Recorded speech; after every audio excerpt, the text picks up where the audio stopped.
Então, vamos começar mais uma palestra, né, do Mateando, organizada pelas universidades aqui do Rio Grande do Sul, o FPEL, FURG, o FSM e URGS, né?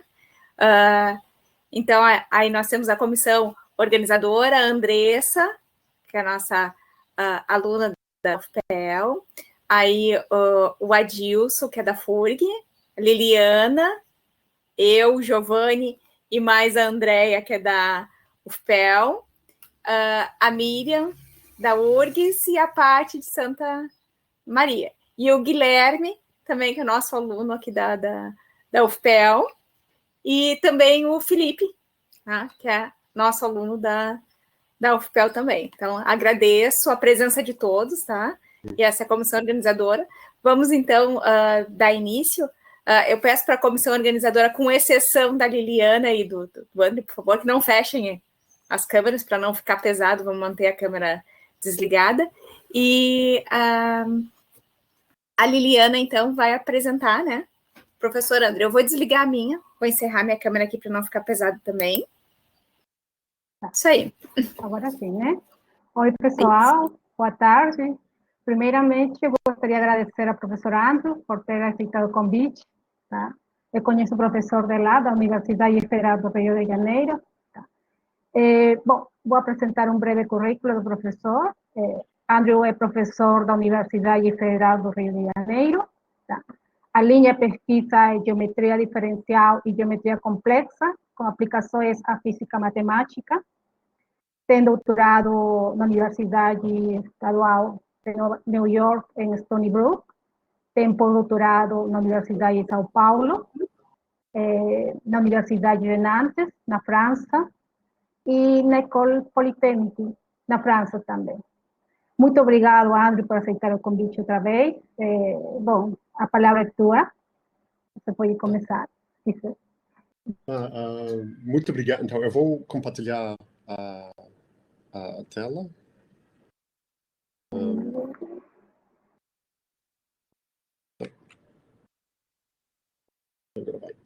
Sim, então, primeiro, muito obrigado pela Liliana, então, pelo convite, pela comissão organizadora, para a organização e pelo convite. Então, muito prazer de vir para o Sul e de aproveitar, como a gente estava falando um segundo atrás, de poder aproveitar das oportunidades que tem agora com essa nova modalidade de ensinar e comunicar que a gente não aproveitou antes.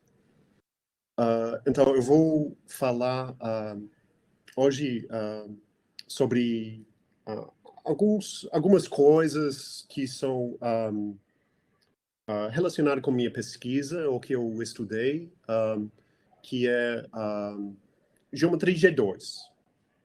Então, que é um certo... Então, G2 é um certo grupo de Lie, é um grupo de Lie especial, excepcional. Então, isso aparece na classificação de grupos de Lie simples, ou de álgebras de Lie simples, complexos. Mas, meio excepcionalmente, isso aparece na geometria riemanniana, principalmente no contexto de holonomia. Então, eu vou explicar um pouco sobre as definições básicas de holonomia, algumas ideias importantes de holonomia, e eu vou dar alguns exemplos. Então, o exemplo mais natural, o primeiro exemplo deveria ser o grupo unitário, que é o grupo de holonomia de uma variedade kähleriana. Eu vou falar rápido, então isso vai... Mas esse grupo G2, eu vou falar uma coisa sobre as primeiras definições, algumas propriedades de como isso aparece. Então, a ideia de holonomia vem através, ou vem graças do transporte paralelo. Então, quando a gente tem então, eu vou falar de um fibrado vetorial. Então, fibrado vetorial sobre uma variedade. Então, a ideia é que a gente tem uma variedade, então, sempre com buraquinho. Então, é mais natural considerar os espaços tangentes da variedade e o conjunto de todos os espaços tangentes de uma variedade, isso dá o fibrado tangente, mas isso pode ser generalizado para considerar uma variedade e um fibrado vetorial em cima da variedade, que seria, não, então, uma variedade de qualquer dimensão, com qualquer geometria, e para cada ponto, algum espaço, para cada ponto P na variedade, a gente considera um espaço vetorial para todo ponto. Então, isso é uma família de espaços vetoriais, parametrizada pela variedade.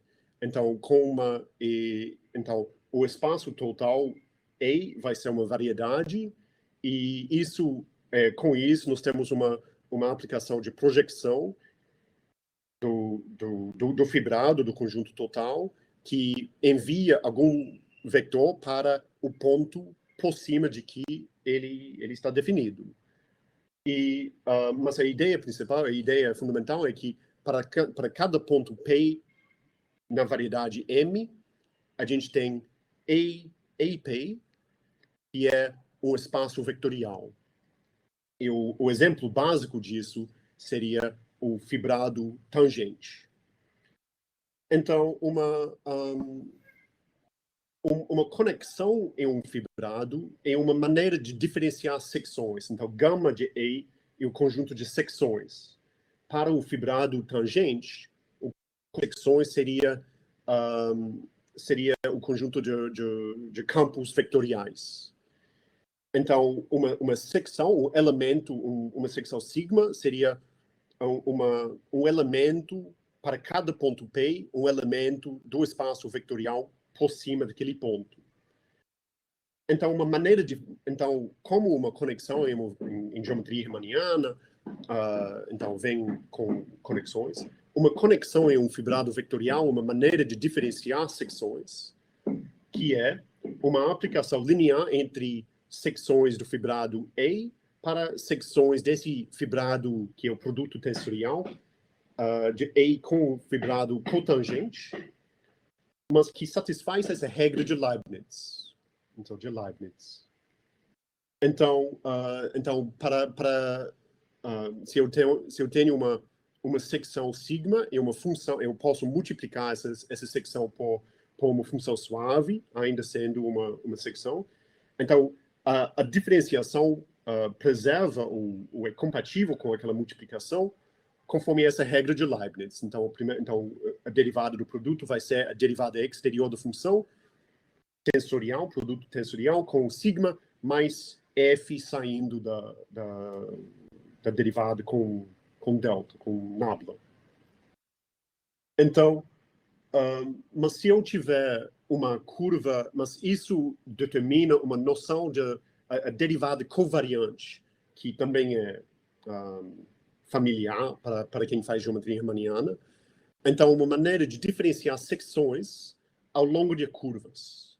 Então, se eu tiver uma variedade, sempre com um buraquinho, e uma curva, então, gama entre dois pontos na variedade, entre P e Q. Então, para todo ponto ao longo da curva, eu tenho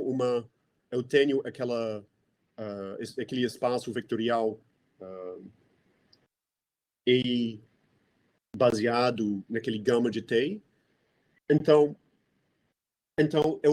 para cada ponto ao longo da curva, eu tenho um espaço vetorial que eu considero uma família de espaços vetoriais, mas agora em cima do intervalo.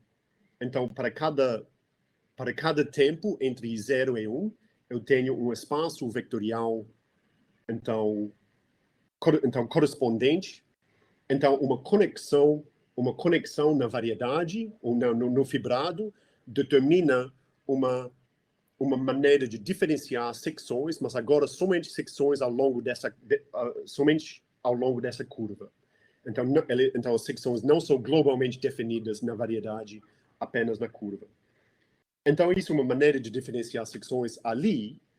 Então, mas isso é compatível com a conexão original, porque se a secção ao longo da curva é a restrição de alguma coisa globalmente definida, mas a restrição para a curva, ou pelo menos é a composição com a aplicação do intervalo para a variedade, e depois sigma sendo uma aplicação da variedade para o espaço, para o fibrado, o espaço total, o fibrado vetorial. Se S tem essa forma, então a derivada covariante ao longo da curva é compatível com nabla nessa maneira. Então, o transporte paralelo é essencialmente a capacidade de resolver ou encontrar uma solução de um problema de valor inicial. Então, se eu tenho sempre minha variedade, sempre com buraquinho, eu tenho uma curva na variedade, a curva começa no ponto P, e termina, então, gama de 1 é igual a K. Então, para cada vetor, para cada elemento do espaço vetorial inicial, existe uma secção ao longo da curva, uma secção do fibrado ao longo da curva, que é inicialmente dada por essa condição inicial V, mas com a condição que a derivada covariante é igual a zero. Então, isso é familiar para estudar geodésicas, etc., em geometria riemanniana, isso é necessário. Só que o mesmo conceito aplica em qualquer variedade, em qualquer fibrado, não somente o fibrado tangente. Então, essa é a equação. Então, em uma trivialização, se S é uma curva, então, trivializando o fibrado ao longo da curva, e se eu considero S uma função do intervalo tomando valores em Rn, essa condição da derivada ser zero, então, pode ser escrito da forma A de t vezes S de t igual a zero, então, junto com S de t igual S de V, S de zero é igual a V. Então, isso realmente é um problema de valor inicial para uma equação diferencial ordinária, um sistema de EDOs linear. Então, por isso, para qualquer intervalo, eu sempre posso encontrar uma solução. E isso motiva a definição do transporte linear, do transporte paralelo, que começando com um vetor no ponto P, que é gama de zero, eu consigo encontrar uma secção ao longo da curva, então S, que é S de t, e o transporte paralelo vai ser uma aplicação da fibra do fibrado, desse espaço vetorial que é definida em cima desse ponto P. Isso define uma aplicação linear terminando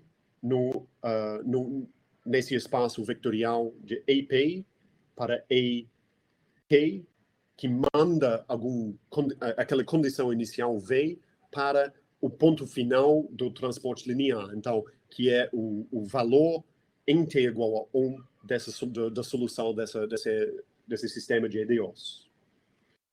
E pela equação que eu acabei de escrever, ser um sistema linear de EDOs, essa transformação é uma aplicação linear.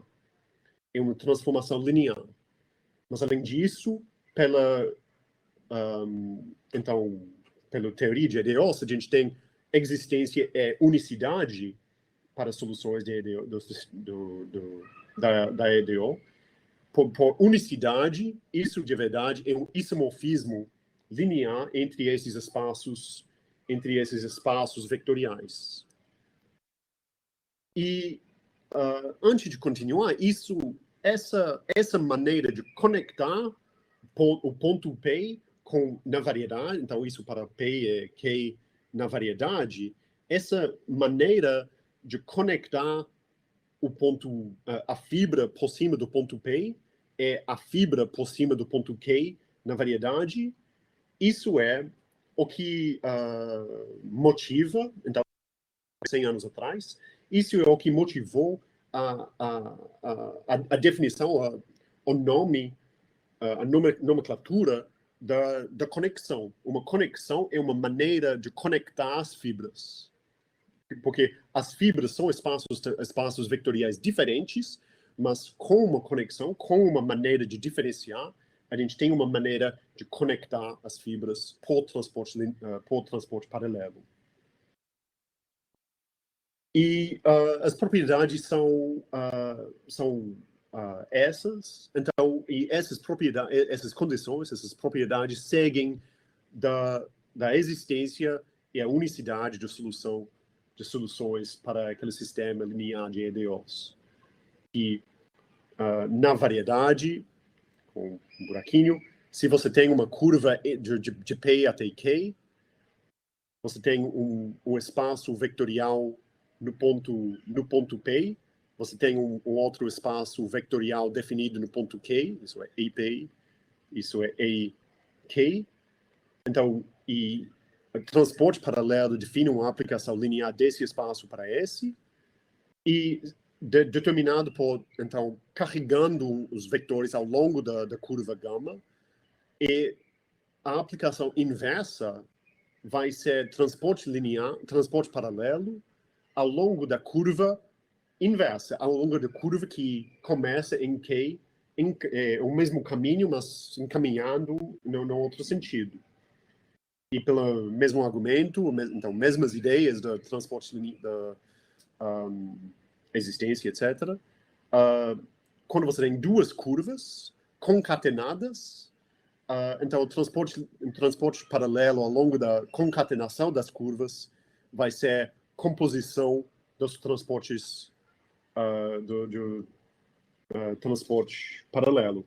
Na verdade, eu acho que isso deveria ser primeiro gama 1 aqui e depois gama 2. Então, fiz um erro, então, ou trocando 2 aqui ou 1, mas de tanto faz.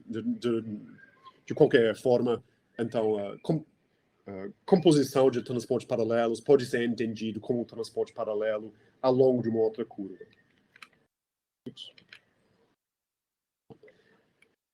Então isso motiva o grupo de holonomia para uma conexão.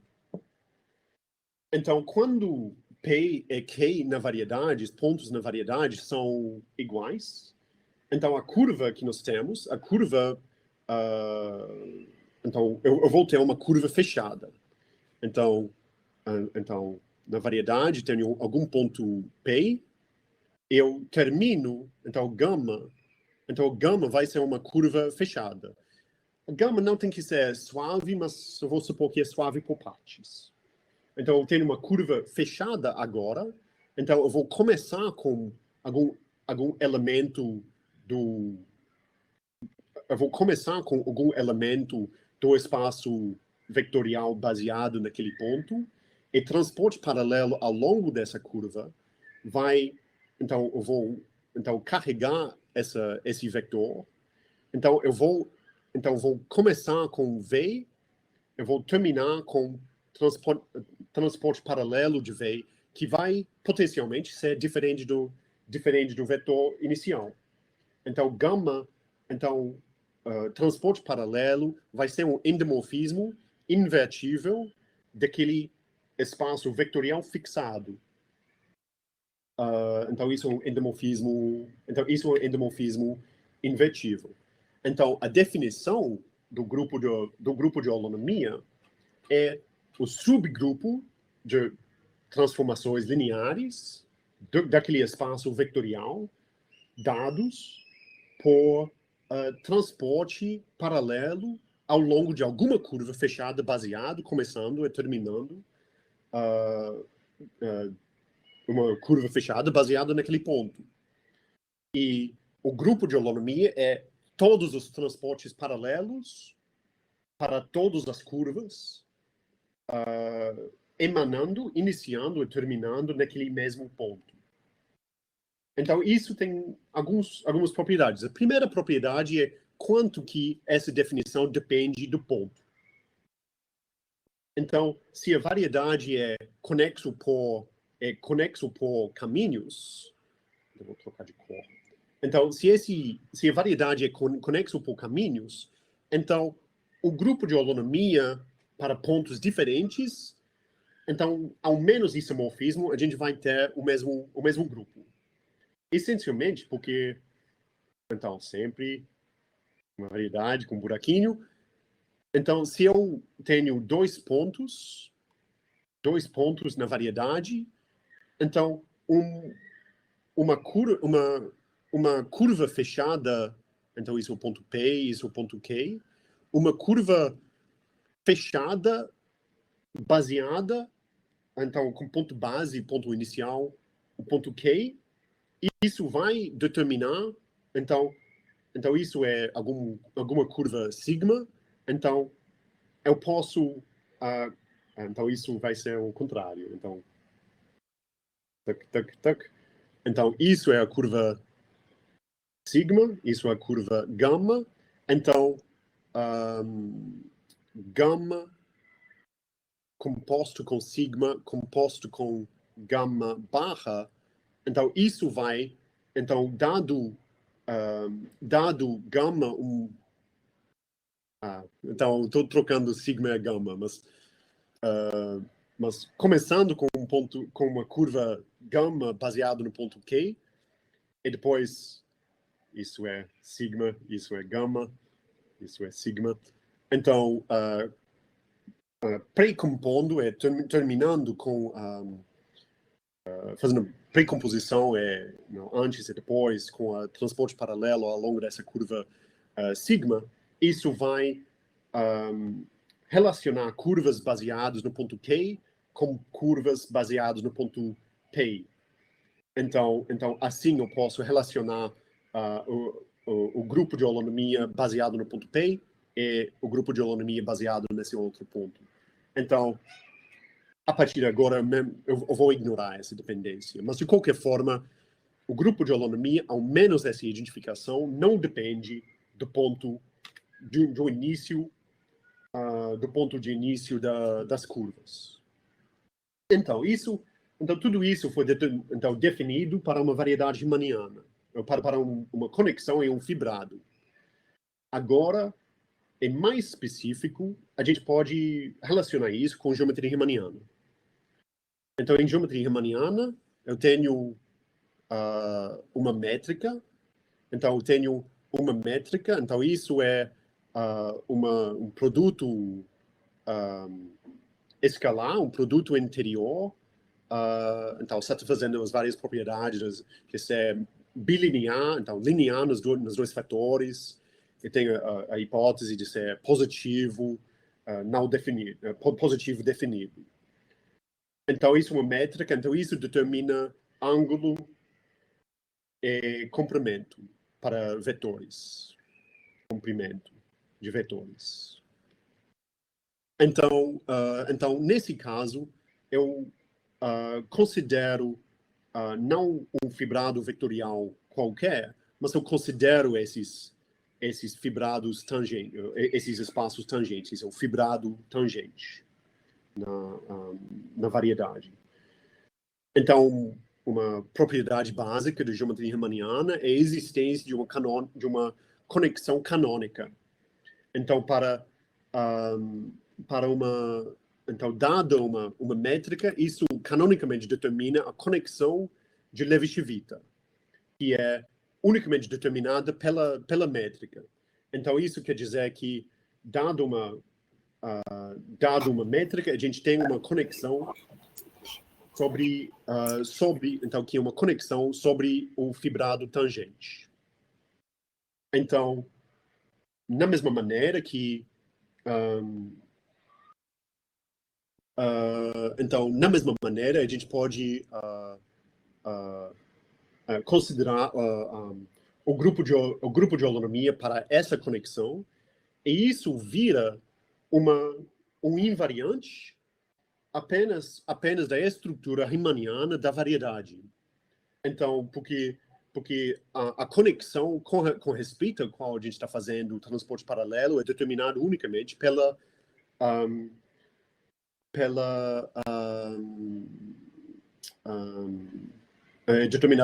unicamente pela métrica.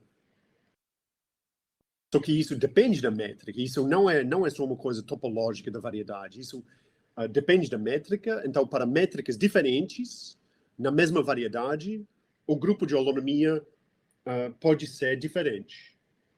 Então, exemplo disso é para um toro, em que é mergulhado, um toro de revolução em R3. Então, isso tem pontos onde a curvatura é positiva, isso tem pontos onde a curvatura é negativa, e então, a curvatura não ser nula implica que esse grupo também não é trivial. Então, mas quando você tem uma métrica plana, então identificando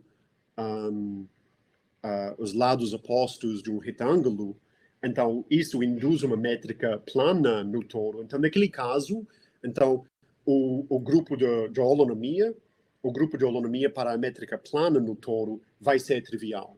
Então, essas são duas métricas diferentes na mesma variedade, mas para as duas métricas, o grupo de holonomia, o grupo gerado por todos os transportes paralelos, os grupos serão diferentes.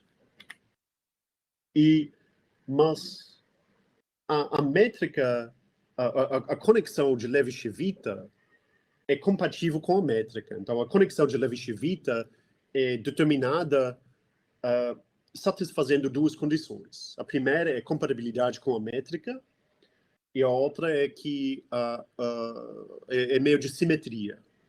Então, para mim, a simetria é o fato de que a torção da conexão é igual a zero.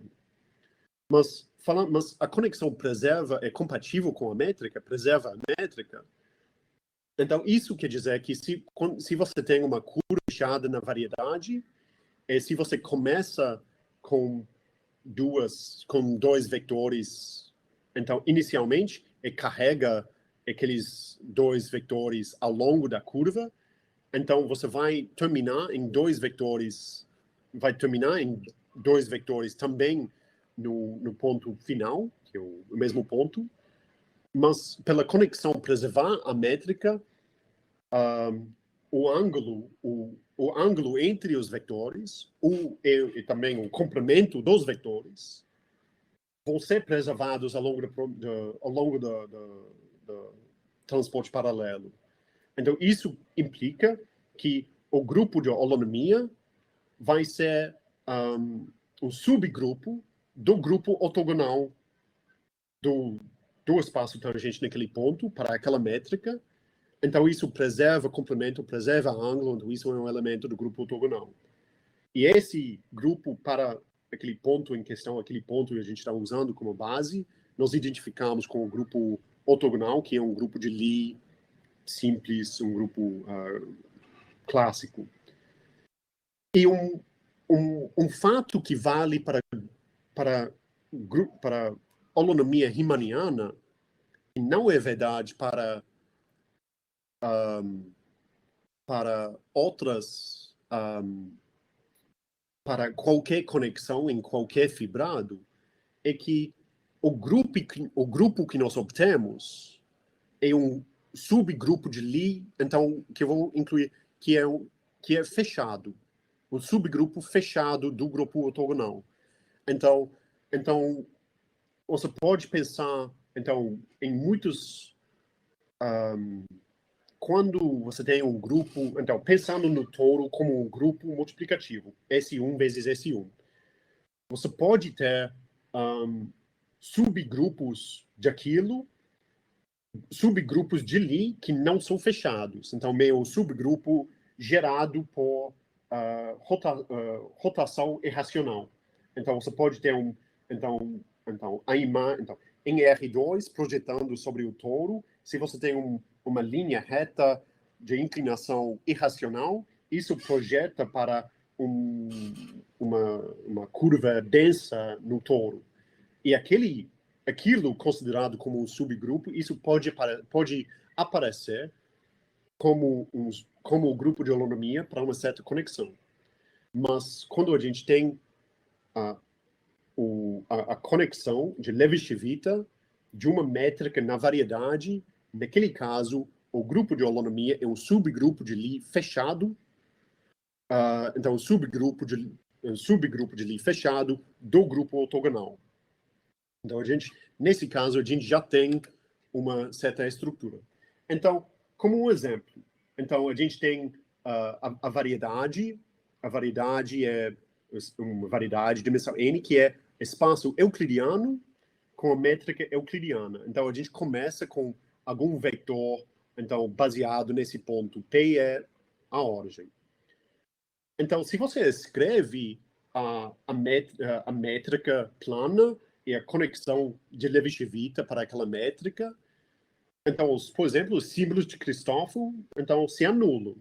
Então, são os símbolos de Cristóforo que estão dando a não trivialização localmente, e isso que está dando a não trivialidade do transporte paralelo, da condição de ser paralelo ao longo de uma curva. Então, transporte paralelo de algum certo vetor realmente é paralelo. Então, isso é mais uma palavra histórica, isso que motiva o uso da palavra de paralelismo, que quando a gente faz transporte paralelo ao longo de qualquer curva em espaço euclidiano, os vetores que nós obtemos são paralelos, são translados. Então, quando você vai em volta da curva, você começa com um certo vetor, você termina, depois da revolução, do caminho, com o mesmo vetor. Então, isso quer dizer que o grupo de holonomia para a métrica euclidiana é trivial, é somente a identidade. Mas para a esfera, com a métrica redonda, então isso é uma superfície bidimensional, com a métrica redonda. Então, se a gente começa, então a gente faz uma curva que é suave por partes e cada componente é uma geodésica. Então, a gente começa com um certo o vetor de velocidade inicial. Então, isso termina com o vetor de velocidade no... então, Miriam, isso pode ser. Então, para qualquer grupo, pode construir um fibrado principal, com uma conexão naquele fibrado, que realiza aquele grupo com um grupo de holonomia. Qualquer grupo de Lie. Então, grupos de holonomia, então isso também aparece na teoria de calibre, em que como isotropia de certos objetos, o grupo de holonomia aparece naquele contexto. Então, por isso ser uma geodésica, o transporte paralelo do vetor de velocidade é igual ao vetor de velocidade final. Mas depois a gente tem uma outra geodésica, e aquele vetor a gente carrega ao longo dessa segunda geodésica. E isso não é mais vetor de velocidade, mas pelo menos a gente pode carregar então por lá. E o vetor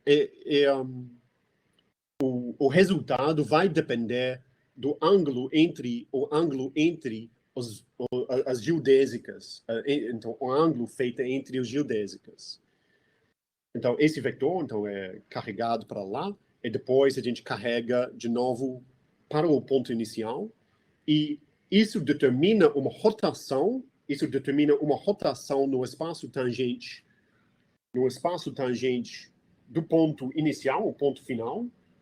E o ângulo em que estamos fazendo uma rotação é determinado pelo ângulo entre os geodésicas que estamos utilizando para determinar que estamos usando para fazer transporte paralelo. Então, o ângulo pode ser qualquer coisa. Então, o grupo de holonomia é o grupo de rotações, mas agora rotações em qualquer ângulo. Então, o grupo de holonomia, nesse caso, para n igual a 2, é o grupo de rotações em duas dimensões. E, de uma certa forma, a diferença entre esses dois exemplos é a curvatura. Então, o espaço euclidiano com essa métrica é plana e a esfera não é plana. Então, o teorema fundamental na teoria, um teorema básico na área, é o teorema de Ambrose-Singer, que diz que esse álgebra de Lie, então a álgebra de Lie desse grupo, então vai ser gerado por elementos, por transformações de curvatura. Então isso vai ser uma transformação linear. Então, o grupo de holonomia vai ser gerado por como uma subálgebra. Isso vai ser gerado como uma álgebra de endemismos por essas transformações. Então, nesse sentido, isso realmente relaciona o grupo de holonomia com essa geometria mais familiar de curvatura, no sentido que holonomia é uma integração de curvaturas, no sentido que o espaço tangente, a álgebra de Lie é uma versão infinitesimal do grupo de Lie, e essa álgebra de Lie é gerada por curvaturas, o grupo de Lie é uma certa integração dessas transformações, essa álgebra de endomorfismos determinado por curvaturas. E esse teorema utiliza, então, linguagem de fibrados principais, que é muito adaptada para grupos estruturais diferentes, e usando o teorema de Frobenius, que é um teorema fundamental na teoria de foliações e distribuições, e que é para mostrar que uma certa distribuição é uma certa distribuição integrável, e você pode identificar o que são os espaços tangentes. Então, identificar essa álgebra de Lie com... então, usa esse teorema, então, um argumento um pouco envolvido, mas isso é uma relação com a teoria de foliações. Tá. Então, o princípio de holonomia é o seguinte. Então, a gente considera esse grupo, mas isso não é somente um grupo. Além de ter um grupo, a gente tem uma representação. Esse grupo é realizado com um grupo de transformações de um certo espaço vetorial. Então, escolhendo uma base, a gente considera algum elemento H, então, como um endomorfismo do espaço euclidiano.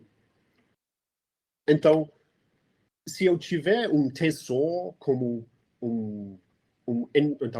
isso pode ser uma forma em Rn, ou pode ser um endomorfismo de Rn, que é invariante por todos os elementos desse grupo. Então, o princípio de holonomia é que existe um campo de tensores globalmente definido na variedade, que você pode identificar em cada ponto com aquele tensor inicial, um tensor básico no espaço euclidiano. existe um campo de tensores, uma forma, um campo de endomorfismos, ou alguma coisa, que você pode identificar pontualmente com aquela coisa inicial, mas que é paralelo com respeito àquela conexão. Então, isso é a conexão de Levi-Civita. Então, invariante então, se você... Então, um caso básico relacionado com a geometria G2 é quando, H agindo em V, W, U, então isso vai ser φ H inverso de V, H inverso de W, H inverso de U. Então isso, no caso que A é igual a φ, é um covector de grau 3 em Rn, que vai ser a estrutura importante para G2. Então, invariante significa que isso é igual a φ de VWU para todos esses elementos.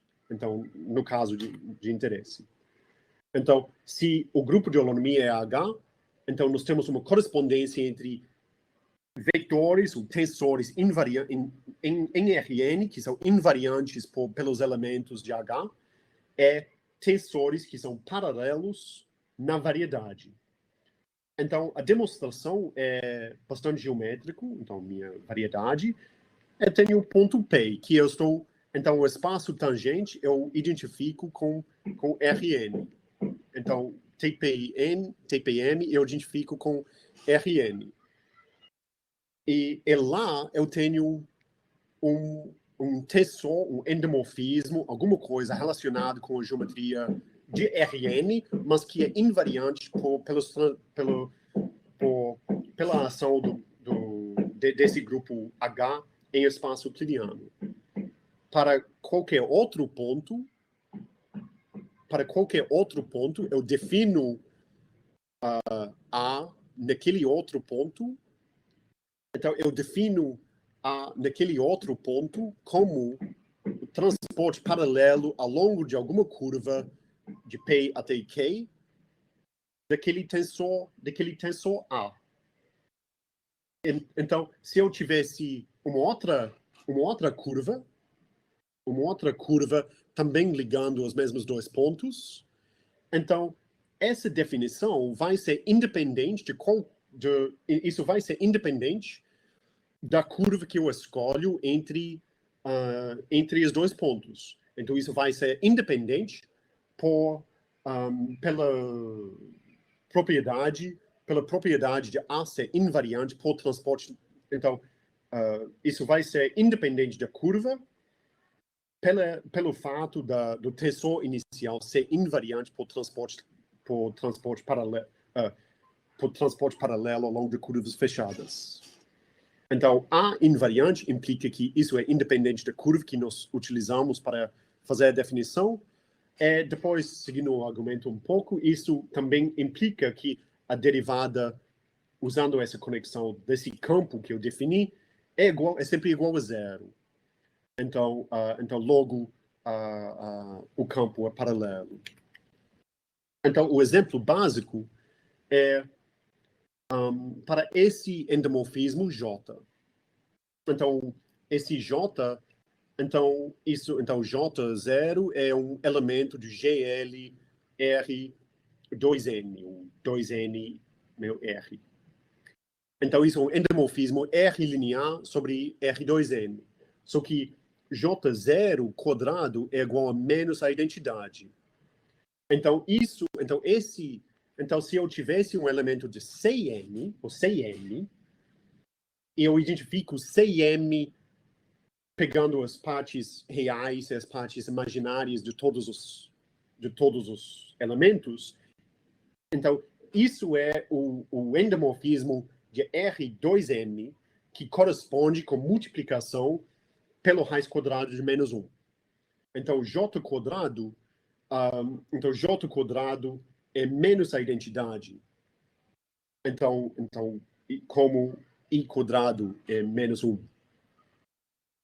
Então, o subgrupo, os elementos do grupo ortogonal em 2M dimensões, que preservam esse elemento, que preservam os que são compatíveis, e comutam com essa transformação. O grupo de elementos que satisfazem isso é o grupo unitário, como o subgrupo de SO2M.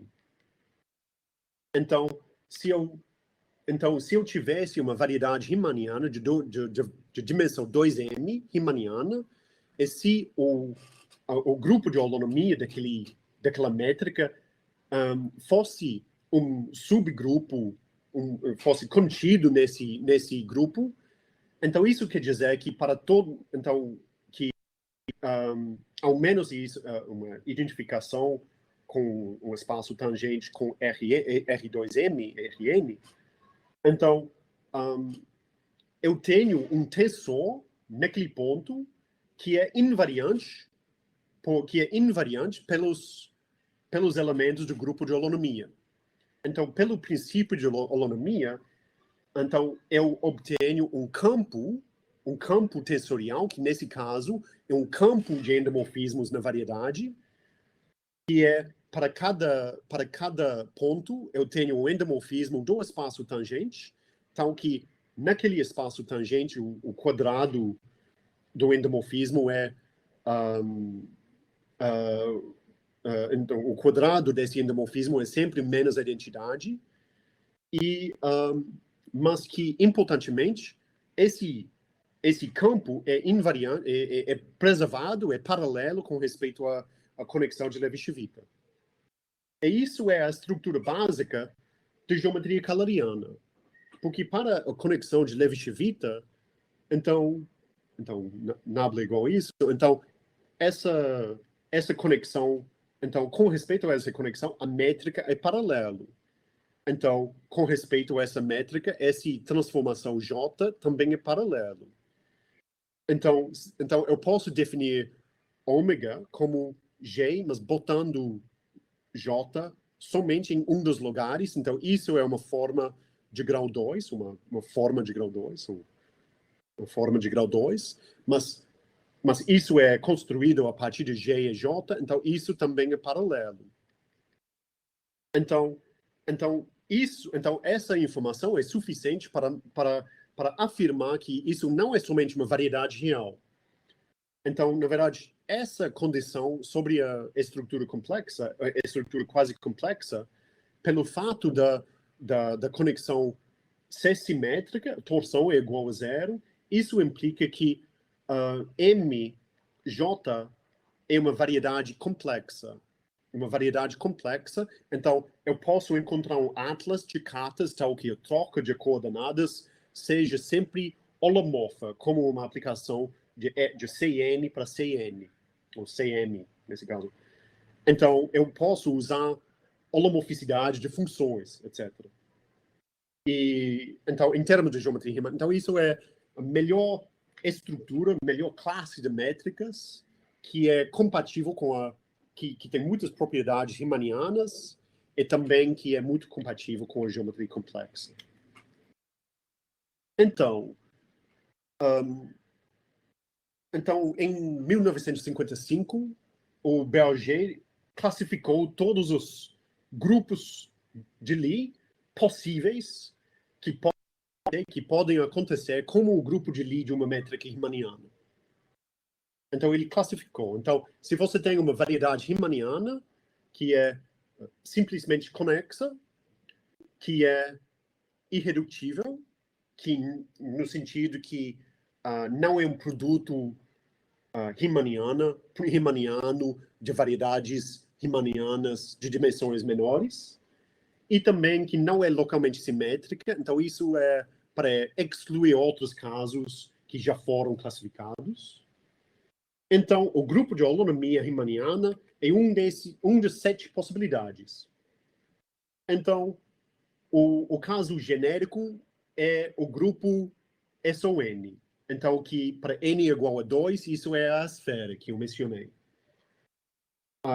O grupo trivial não aparece porque no espaço euclidiano é um produto riemanniano de R vezes R vezes R vezes R, etc. Então,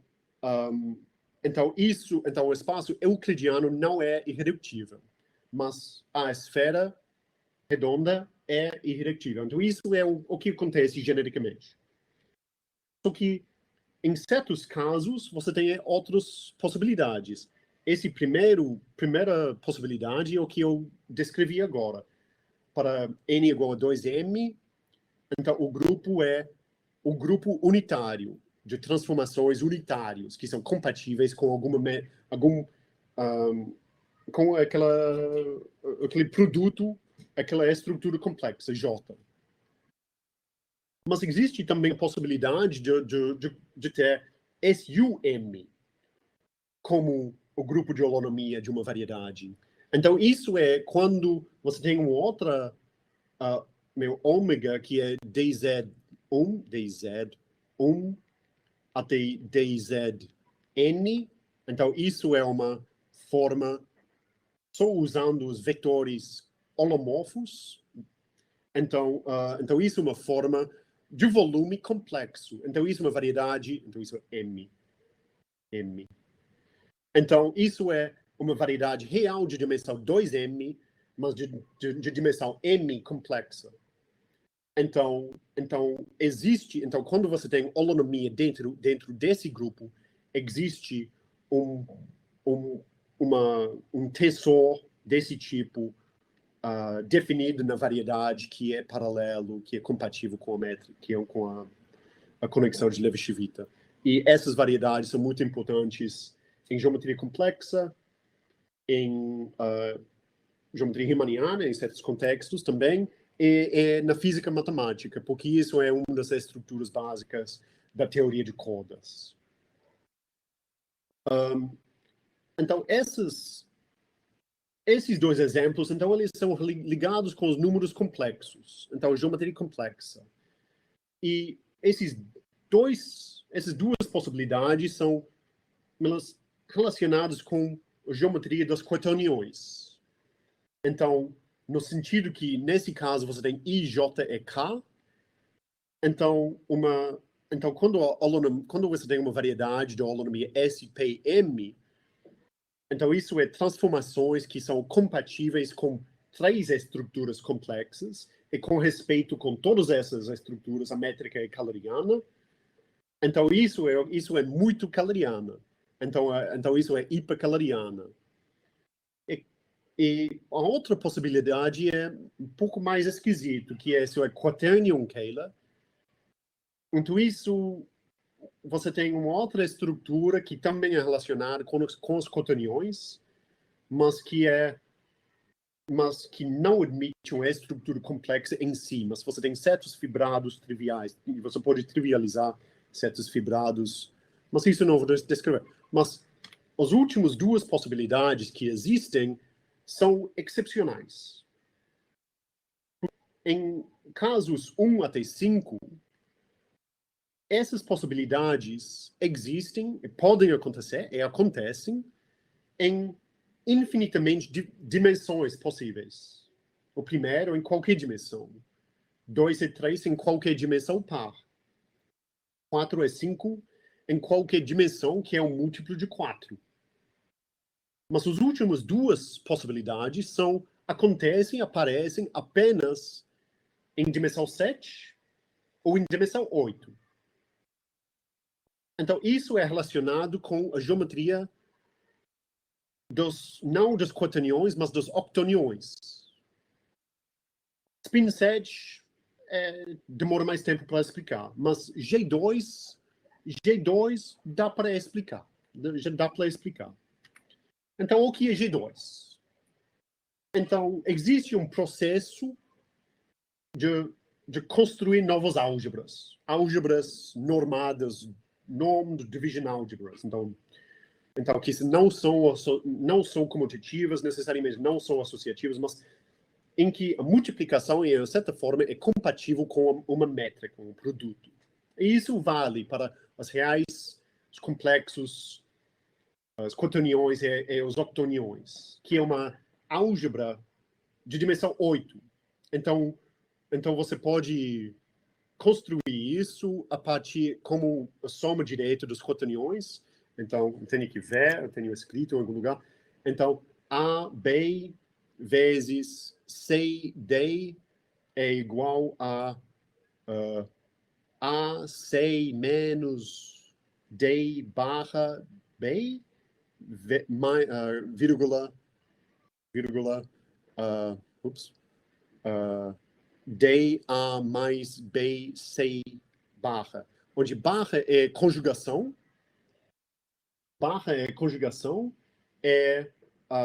A, B, C e D são elementos dos quaterniões. Então isso determina um produto nessa soma direta de duas cópias das quaterniões, mas isso não é comutativa.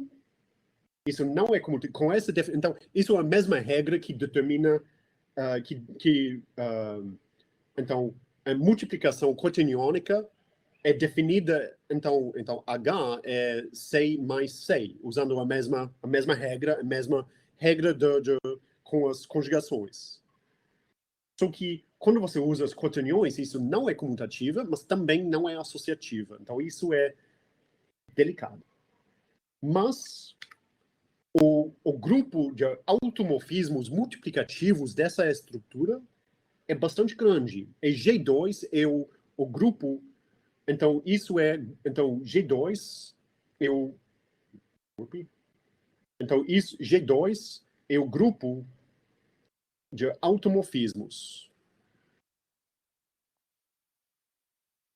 Então, dessa álgebra com essa multiplicação esquisita. E então isso é uma álgebra de Lie. Isso é um grupo de Lie. Isso é um grupo de Lie com certas propriedades. Só que definido em termos essa multiplicação esquisita não adianta, não nos ajuda muito. Então nós aproveitamos, nós consideramos R7 como os octoniões imaginários. Então nós temos um produto vectorial de V vezes W para V e W octoniões imaginários. Então, o produto vai ser a parte imaginário de VW. Ou talvez W, então, o comutador. Não sei se é de VW ou do comutador, mas alguma coisa definida em termos do produto da multiplicação nos octoniões. Então, isso tem muitas propriedades. Então, isso tem as mesmas propriedades, muitas propriedades em comum com o produto vectorial em R3. E o grupo é o grupo que preserva essa multiplicação. Mas melhor ainda que isso é que o G2 é o grupo de elementos de GL7R que preservam uma certa forma antissimétrica. Então, esse φ0 é uma forma antissimétrica em R7. Então, agora, sendo o estabilizador de um elemento de álgebra exterior, nós temos muito mais propriedades, muito mais ferramentas, muito mais para entender esse grupo. Então, mas usando as várias caracterizações do grupo, nós podemos ver que isso é um grupo de Lie compacto, um subgrupo de SO7. Em termos de álgebra de Lie, a álgebra de G2 é simples, o grupo é simplesmente conexo, e a dimensão, então, a dimensão é dimensão 14. É uma variedade de dimensão 7, cujo grupo de holonomia é igual a esse grupo, é uma variedade, e nós chamamos uma variedade G2. Então, usando aquele princípio de holonomia, se você tem uma variedade cuja holonomia é contida em G2, existe uma forma de grau 3 na variedade, que é isomorfo em cada ponto com aquele modelo em R7, mas que é paralelo. Conforme aquela... Então, isso é o princípio de holonomia. Então, identificando G2 como o grupo estabilizador,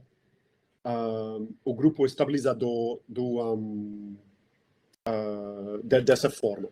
Então, a forma, você pode escrever em termos dos termos básicos. O que eu quero enfatizar, então, isso não é super interessante, dá para ver é que nós temos dimensões 1, 2, 3 e dimensões 4, 5, 6, 7. Então, a gente tem 1, 3 e 4, e 1, 3 e 4 aparecendo meio sistematicamente. Então, com as outras 4 dimensões aparecendo dessa maneira, onde esses 3 formas de grau 2 são formas autoduais na linguagem de geometria de dimensão 4. Então, essa decomposição é como nós decompomos os octoniões imaginários como os quaterniões imaginários mais os quaterniões. Então, essa decomposição em dimensão 3 mais dimensão 4 estava ligado com a primeira construção de uma métrica completa em uma variedade riemanniana, que nesse caso era S3 vezes S4, uma métrica completa cuja holonomia era exatamente igual a G2. Alguns anos antes, Robert Bryant, também, então antes construiu métricas incompletas, então fez a primeira construção de métricas com holonomia igual a G2, mas aquelas métricas não eram muito geométricas, não eram completas. Só que o que dá para perceber é que essa métrica não é a métrica, o produto, não seria o produto. Então, nesse caso, essa métrica é meio assintótica, então isso é assintoticamente cônica. Então, você tem uma subvariedade, então isso é assintoticamente cônica. Só que o link no cone o link no cone é S3 vezes S3. Então transversas essas direções assíntotas. Então, para terminar, eu vou só passar algumas propriedades básicas dessas variedades. A primeira coisa é que a curvatura de Ricci, quando a holonomia é contida em G2, a curvatura de Ricci é identicamente nula. Então, isso é uma propriedade que essas variedades têm em comum com variedades Calabi-Yau, que a curvatura de Ricci é identicamente nula. Só que esse segundo ponto é que isso é a única maneira de construir métricas com essa propriedade, ser Ricci plana, que não vem de alguma coisa em dimensão par. Então, porque em todas as outras construções, você usa geometria complexa em alguma maneira. E, então, isso é a única maneira de construir métricas com essa propriedade em alguma dimensão ímpar. Então, por isso é bastante interessante, que é bastante interessante e especial. Mas também, então, tem muitas analogias e paralelos, propriedades em comum com variedades Calabi-Yau, que são aquelas variedades especiais que aparecem em geometria complexa.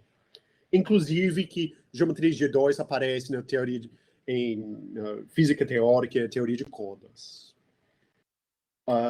E existe, então, quando você tem uma variedade Calabi-Yau e você faz o produto, o grupo de holonomia desse produto vai ser contido em G2, não igual a G2, mas contido em G2. E agora, mais recentemente, existem construções torcidas, de produto torcido, em que você pode obter exatamente o grupo de holonomia G2. Então, a última coisa que eu queria mencionar é o que eu faço de pesquisa, que é eu estudo instantons, que é soluções da equação de Yang-Mills que são bem adaptadas à geometria de G2. E nessa segunda coisa mais recente, que é o sistema G2 Strominger, que é um caso em que não é holonomia G2, mas você tem uma estrutura G2. Mas em que a torção da estrutura não se anula como acontece quando a holonomia é G2. Mas mesmo naquele caso, você tem bastante estrutura que você pode estudar. E nós temos algumas construções desse outro sistema de EDPs que também é duplado, couplado com uma conexão no outro fibrado vetorial. E nós construímos uma dualidade entre soluções, que se chama T-duality, T-dualidade. Isso é uma mistura de várias técnicas, compreensão dos grupos de Lie, a geometria complexa, um pouco de análise, um pouco de várias coisas. É bastante interessante.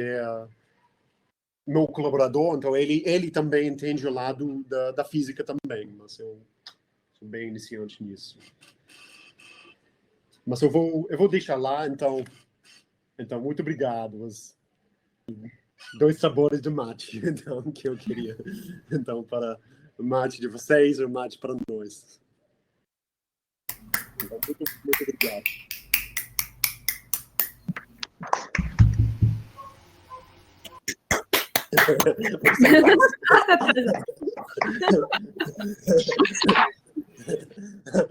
Gostei do mate. Mate leão com biscoito globo.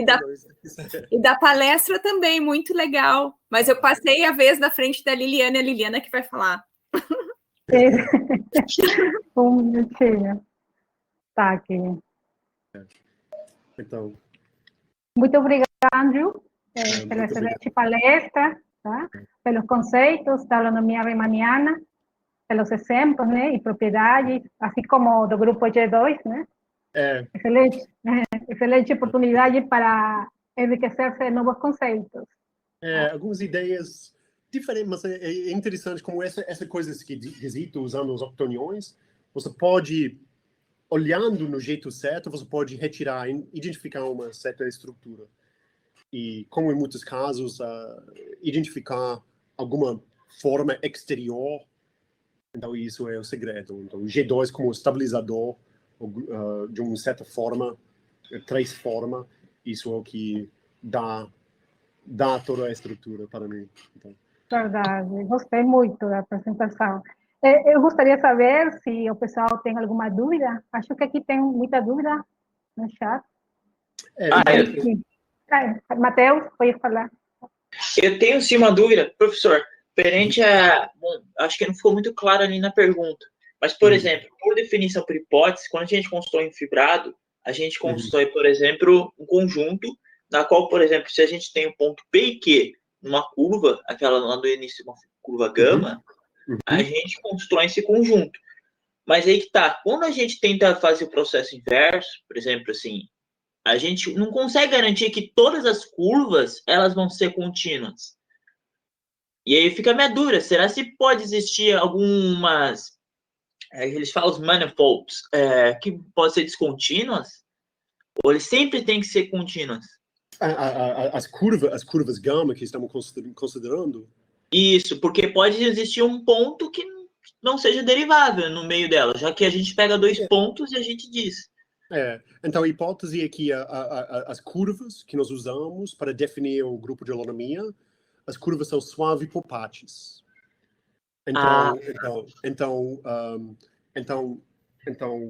de 0 até 1, você pode cortar em pedaços, e em cada subintervalo é diferenciável ao longo daquele subintervalo.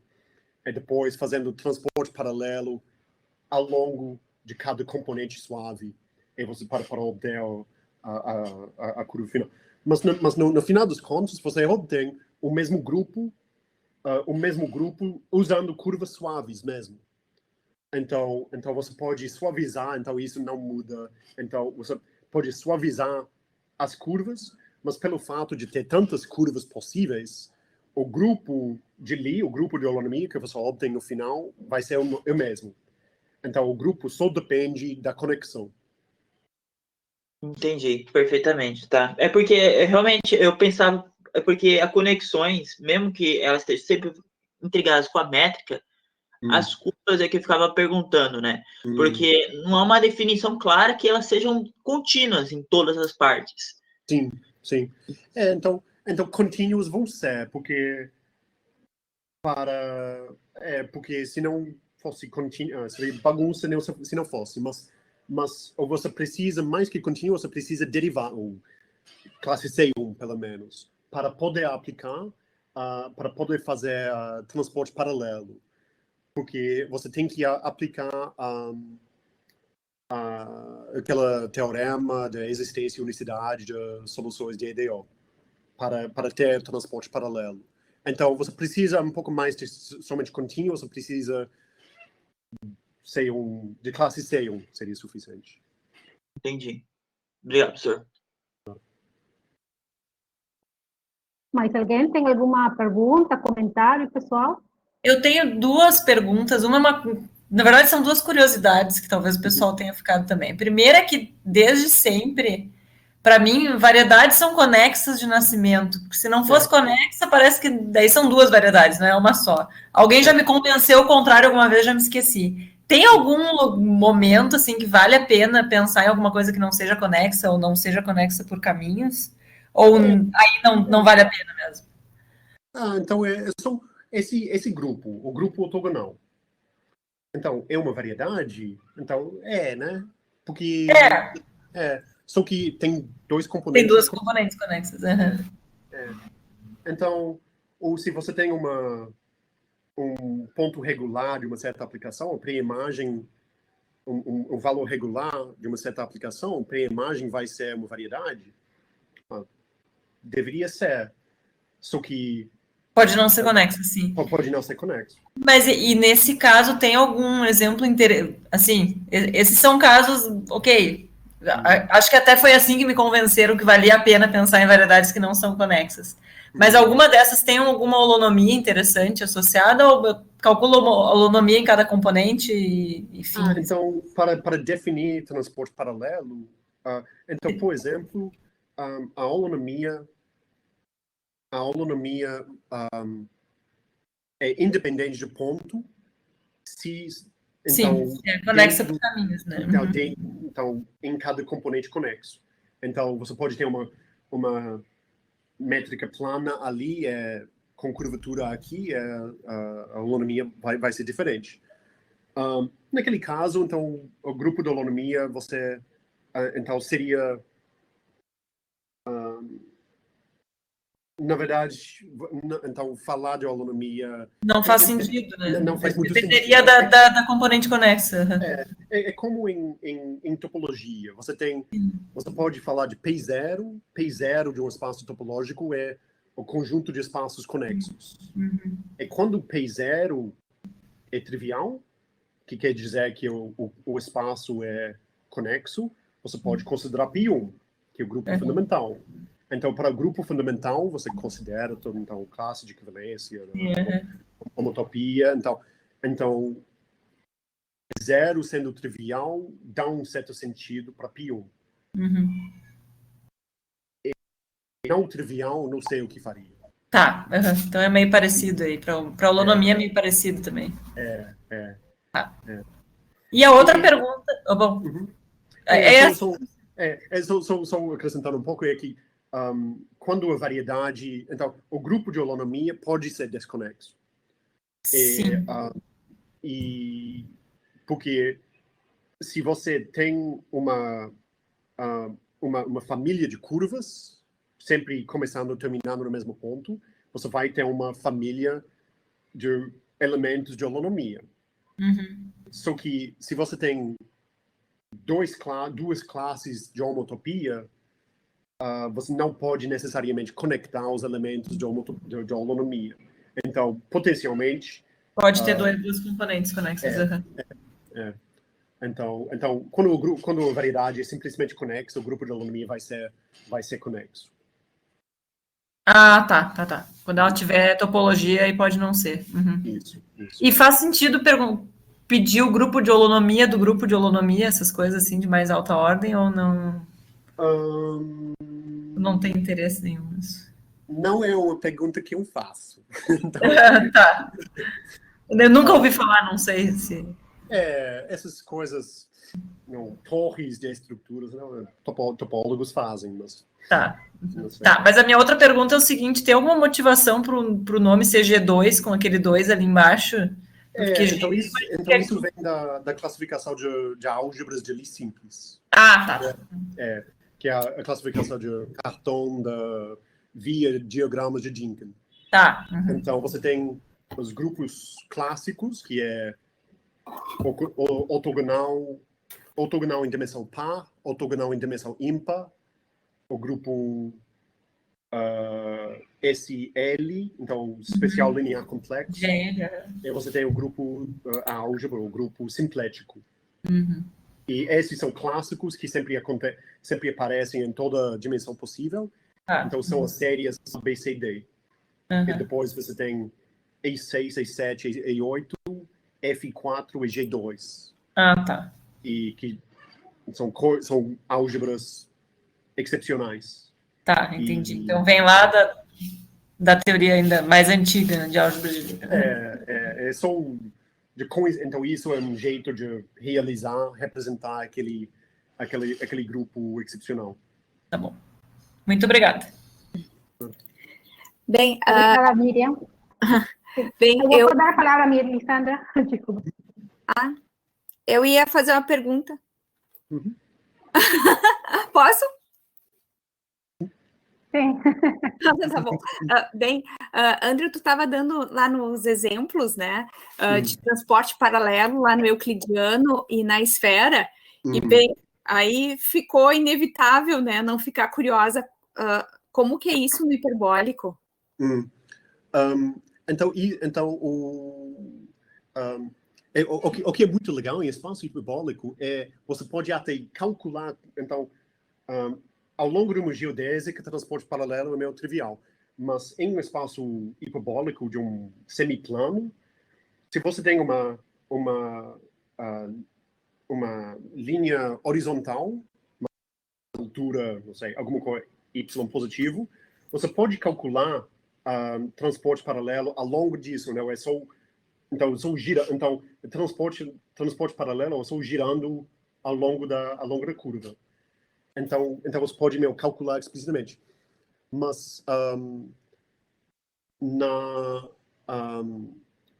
mas para a holonomia mesmo, então pode relacionar com a curvatura.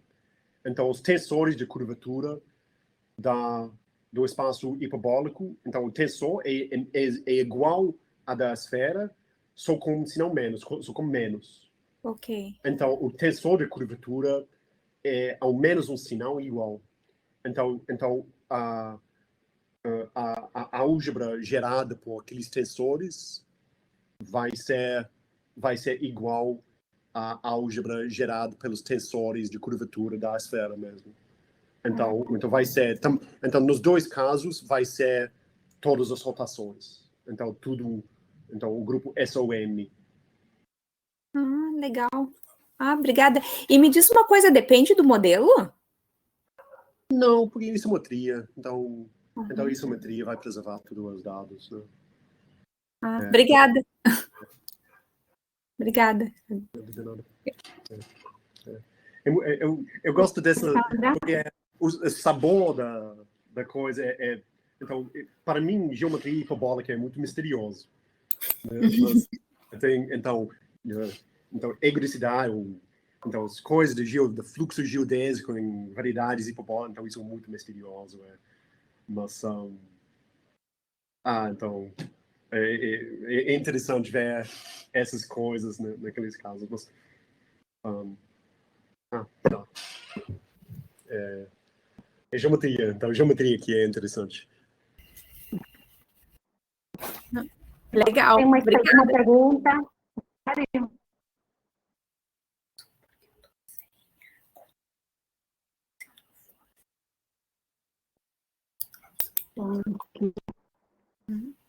Bom, obrigada, Andrew, pela palestra, outra vez, pela oportunidade de enriquecer-se com vocês.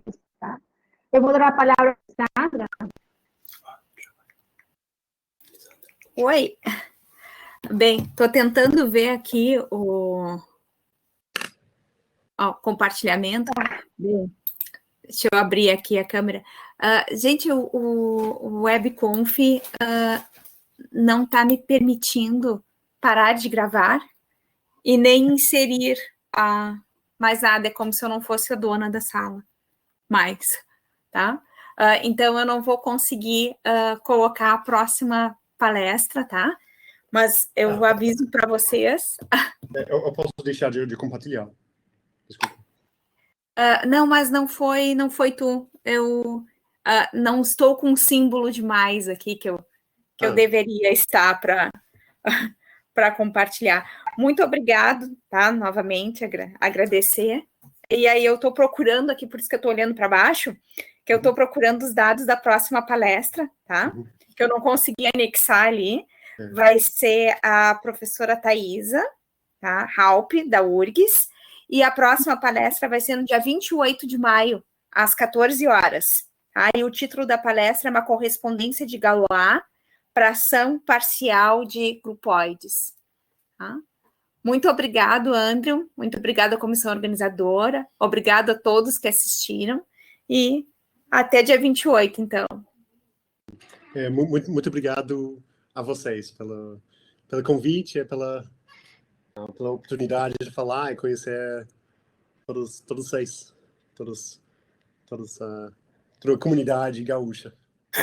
A gente achou muito legal a palestra, foi um prazer. Obrigado. Tá bom? Então, tchau. Tchau. Tchau.